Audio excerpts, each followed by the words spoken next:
దేవుడా? ఆయన దేవుడే అయితే 24 గంటలు శివ పూజ చేస్తూ ధర్మాలు చేసిన మా నాన్నకు దిక్కులకి సవరిస్తాడా? దేవుడి పట్ల అపచారం చేయటం మహాపాపం. దేవుడిని ఎన్నాడు మనం చేసుకునే ఆత్మద్రోహం. అసలు దేవుడే లేడు. దిష్టి బొమ్మలాగా నా ఇంటి ముందు ఆ శివలింగం ఉండడానికి వీల్లేదు. మీరు ఆ శివలింగం జోలికి వెళ్తే నా ప్రాణాలు తీసేసి వెళ్ళండి. నా భర్త దేవుడికి అపకారం చేయడం ఈ కళ్ళతో చూసే కంటే మీ కళ్ళ ముందే చచ్చిపోతాను. నన్ను చంపేసేయండి. నీకు ఇంటి ముందు శివలింగం దేవుడా, నాకు మాత్రం నల్లరాయి. ఈ రోజు నుంచి నేను ఈ వీధి గుమ్మం నుంచి నడవను. ఆ నల్లరాయిని కన్నెత్తి చూడను. ఆ పెరటి గుమ్మమే నాకు వీధి గుమ్మం. ఇది అంగీకరిస్తుంది. నువ్వు నమ్ముతున్న దిష్టి బొమ్మ కోసం కాదా, నీ కోసం. లక్ష్మి వచ్చింది. ఇంకా సీతారామాలి. భిక్షపతి గారు తీసుకున్నది 40 ఎకరాలని, మిగతాదంతా కుట్ర అని, ఆ కుట్రలో నాకు భాగస్వామ్యం ఉందని రామన్న గారికి తెలిస్తే నన్ను చంపేస్తారండి. డబ్బు చూసేసరికి ఆశ పుట్టిందా? ఇదిగో ఈ సంగతి ఎవరికైనా చెప్పావో కోసేస్తా. భిక్షపతి, నువ్వు నాశనం అయిపోతావురా, నాశనం అయిపోతావు.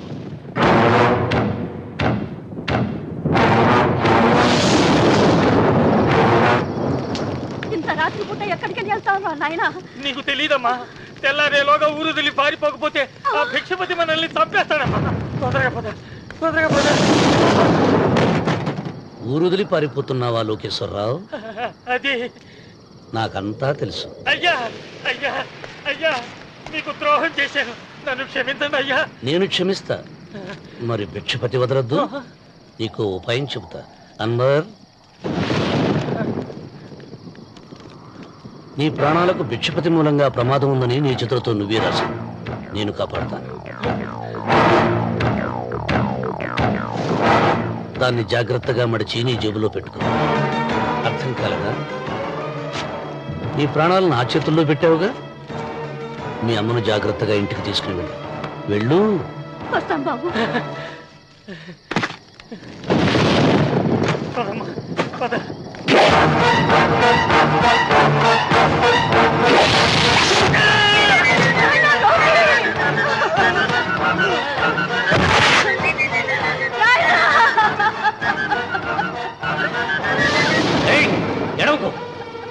ఎడవకో. కన్నీళ్లు పెట్టేంత గొప్ప చరిత్ర కలిగిన వాడు కాదే నీ కొడుకు. అన్నం పెట్టిన మా నాన్న చావు కారణమైన వాడు. నీ కొడుకును భిక్షపతి చంపాడని పోలీసులకు చెప్పాలి. అప్పుడే బ్రతికినంత కాలం నీకు నీ మనవరాలకి ప్రాణభిక్ష పెడతాను. లేకపోతే అన్వర్, అయ్యా, వీడి శవాన్ని తీసుకెళ్లి భిక్షపతి ఇంటి ముందు పడే. రావుడు, నువ్వు శ్రీరామచంద్రుడు లాంటి వాడిరా. ఇలాంటి హత్యలు చే.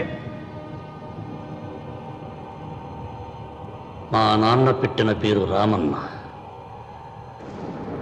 కానీ ఈ రోజు నుంచి నా పేరు రావణ. ఆయన మూలంగా దానాలు పొంది, భూదానాలు పొంది, అన్నదానాలు పొంది, ఆయన కన్ను మూసిన రోజు కన్నీటి విట్కోలు చెప్పలేకపోయిన ప్రతి వాడి బ్రతుకు కన్నీటి పాలు చేస్తా. అవసరం సృష్టికి తల్లి, అనుభవం తెలివికి తండ్రి. ఇది నా తండ్రి చావు నాకు నేర్పిన గుణపాఠం. వెంకన్న, ఆయన దానం చేసిన వేలాది ఎకరాలు తిరిగి తెస్తాను. సూది మనం మోపినంత నేల కూడా వదలను. అప్పటి వరకు మా నాన్న మొరతాడి నా మెడతాడు. ఏమిటిది? నన్ను ఎందుకు అరెస్ట్ చేస్తున్నారు? లోకేశ్వరను చంపినందుకు అరెస్ట్ చేస్తున్నాం. నేను అతను చంపడం ఏంటి? అతని స్వహస్తాలతో రాసిన ఉత్తరం. దీనికి అతను తల్లే సాక్ష్యం.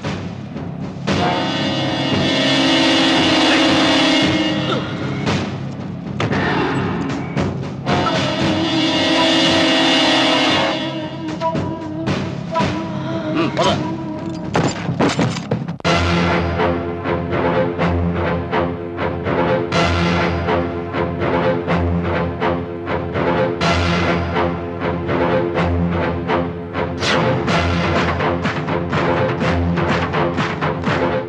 చెయ్యనా తిప్పనా? కృతజ్ఞతే కనరాని జనాలపైన ఎందుకు రాజాలి? కృతజ్ఞతే కనరాని జనాలపైన ఎందుకు రాజాలి? పూజలే అంటే పిరికితనంతో చదివే మంత్రాల? దేవతలంటే ఎవరు చేసిన పూజలు గుర్తులేని రాళ్ళ? పాపం పుణ్యం ఇక నుండి పాదరక్షలుగా తొక్కేసై మంచి మమత మానవత్వమా చించవ తలబారై అసాధ్యాలను సాధ్యం చేసే నువ్వే రాయలసీమకు రాజు. రామన్న రామన్న రాయలసీమ రామన్న చౌదరి. రామన్న రామన్న రాయలసీమ రామన్న చౌదరి.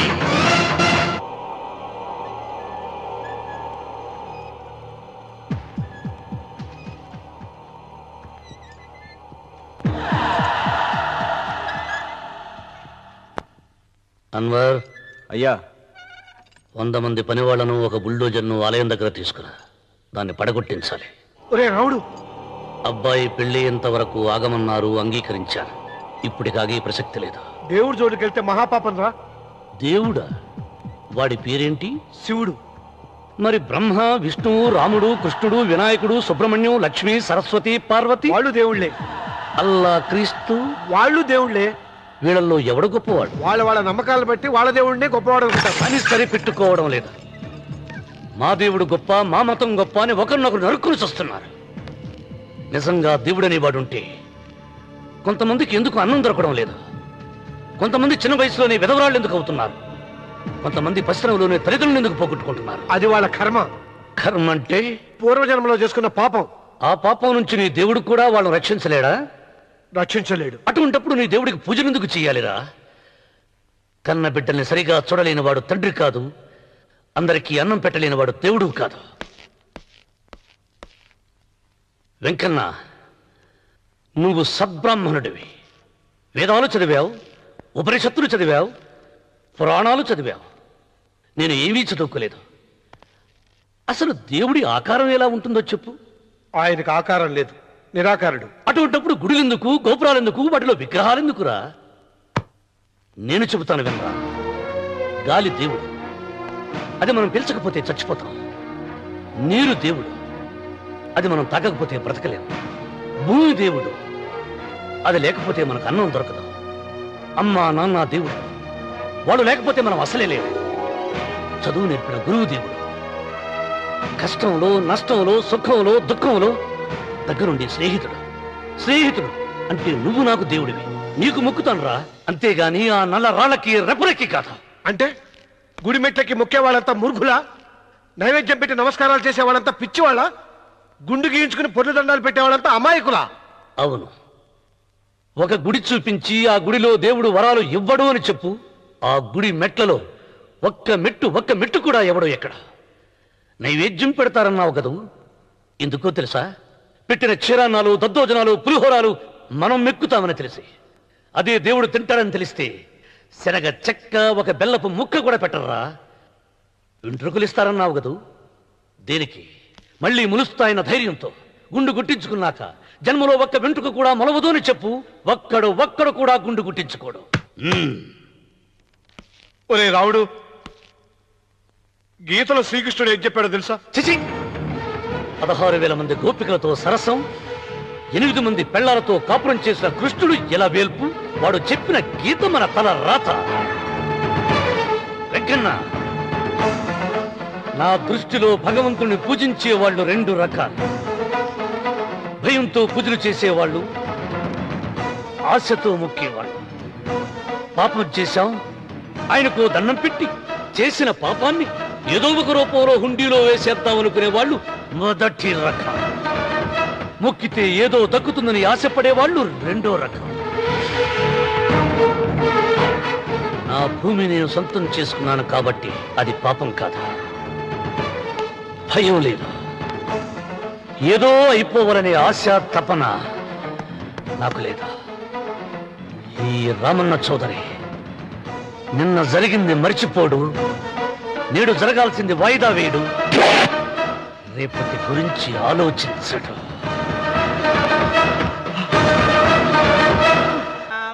అస్తు పురుష దేవతాభ్యో నమః ధ్యాయామి ధ్యానం సమర్పయామి ఆవాహయామి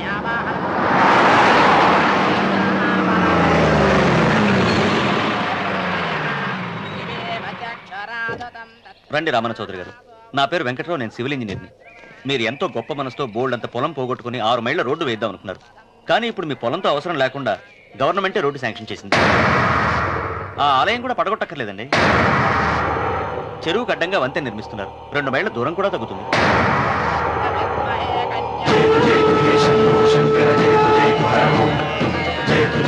పాట వేయించడానికి నువ్వే వడివిరా, భగవంతుడే వేయిస్తాడు.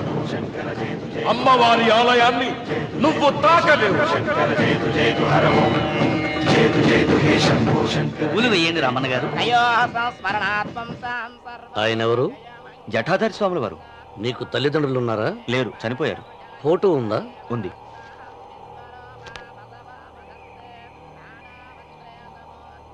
తల్లిదండ్రులను పూజించు, బాగుపడతావు. జడలు మీసాలు ఉన్నవాళ్ళని కాదు. హక్కుమని ఏమన్ను నిన్నుగని నవ్వింది విన్నావా? హక్కుమని ఏమన్ను నిన్నుగని నవ్వింది విన్నావా? దేనికి నీవు శాసనకర్తవు కావని తెలిసిందా? నేను నాదంటూ పలికిన మూర్ఖులు భూమిలో మిగిలారా? 7 అడుగుల నేలొకటే చివరికి మనిషికి మిగిలేని ప్రవాహంలో కొట్టుకుపోయే గట్టి పరకర మానవుడు. ఏ పాఠం ఎవరికి చెప్పాలో తెలిసిన వాడే ఈశ్వరుడు. రామన్న రామన్న